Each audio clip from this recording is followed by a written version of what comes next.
এখন চলছে গ্রীষ্মকাল, চারিদিকে প্রচন্ড গরম। জঙ্গলে সব পাখিরাই চাই ঠান্ডা একটা জায়গা দেখে বাসা বানাতে, কিন্তু কালো জঙ্গলে সব থেকে ঠান্ডা জায়গাটা আগে থেকেই বাসা বানিয়ে রেখেছে। ওই যে দেখো আসছে বুঝকে টুনি।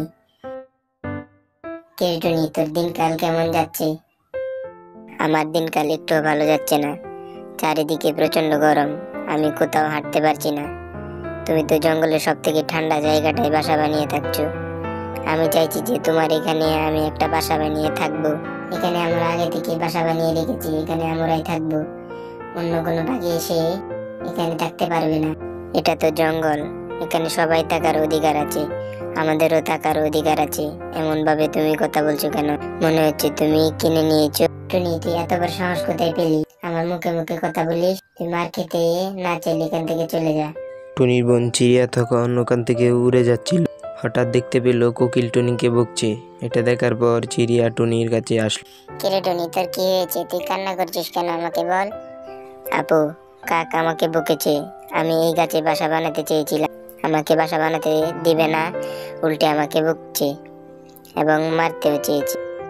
ওকে, তুমি টুনির সাথে এটা ঠিক করলে না। টুনি, তুই আমার সাথে চল, নদীর পাশে শালিকা আমাদের জন্য অপেক্ষা করছে।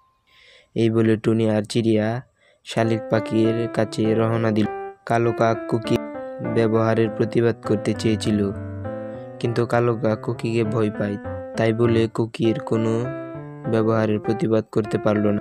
কিরে টুনি, তোরা তো এসেছিস, কতক্ষণ হয়ে গেল, কোনো কথা বলছিস না, তোদের কি মন খারাপ?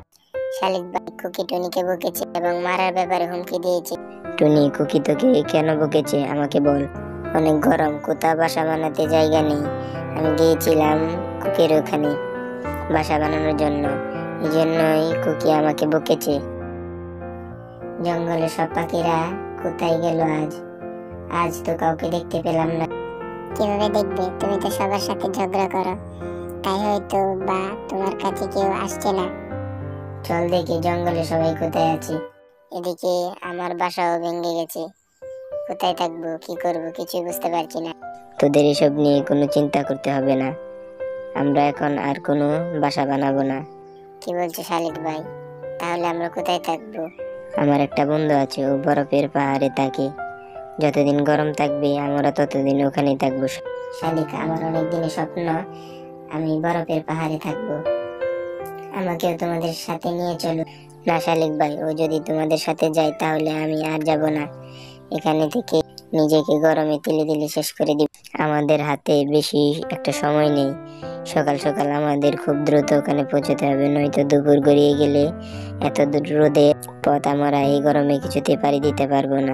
এই বলে তিন বন্ধু খুব সকাল সকাল কাক এবং কুকিকে রেখে বরফের পাহাড়ের উদ্দেশ্যে রওনা দিল। এখন আমি কি করব? তুমি আমাকে যেভাবেই হোক বরফের পাহাড়ে নিয়ে চলো। ইয়ার এমন কি কঠিন কাজ, চলো আমরা ওদের পিছু পিছু চলে যাই। আমি ভালো করে জানতাম আমার জন্য কিছু না কিছু একটা উপায় বের করবে। এই বলে কাক এবং কুকি ওদের পিছনে পিছু নেওয়া শুরু করলো। আরে শালিক বন্ধু, কেমন আছিস তুই? কতদিন পর তোকে দেখলাম, আমি তোর সাথে। আর তোর সাথে এরা কারা? এরা আমার বন্ধু টুনি এবং চিড়িয়া, তোর কাছে একটা বিপদে পড়ে এসেছি। কি হয়েছে আমাকে বল। আমাদের এখানে প্রচন্ড গরম, ওরা গেছিল কুকির বাসার ওখানে বাসা বানাতে, কিন্তু কুকি ওকে বকেছে এবং ধমকে মারার জন্য হুমকিও দিয়েছে। আমরা তোমাদের এখানে এসেছি থাকতে, দেখো ওরা কি সুন্দর গল্প করছে, আর আমরা এখানে ঠান্ডার ভিতরে একা একা বসে। তোমার কি কোনো বন্ধু নেই? সারা জীবন তো সবার সাথে ঝগড়াই করে বন্ধুত্ব করার সুযোগ দিলে কোথায়? তোরা আমার বন্ধু, তোদের যতদিন খুশি ততদিন থাকবি, এটা নিয়ে আবার বলতে হয় নাকি? ওই যে দেখ বৃষ্টি নেমেছে, ভেতরে চল গল্প করি। টুনি তার বন্ধুদের সাথে ঘরে বসে বসে গল্প করছে, অন্যদিকে কাক বৃষ্টিতে ভিজিয়ে বলতে লাগলো। এভাবে বৃষ্টিতে আমরা বাঁচতে পারবো না, চলো ওদের কাছে যাই।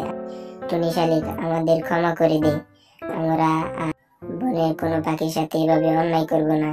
তোরা যদি এখন আমাদেরকে ক্ষমা না করিস তাহলে আমরা এইভাবেই ভিজতে ভিজতে মারা যাব।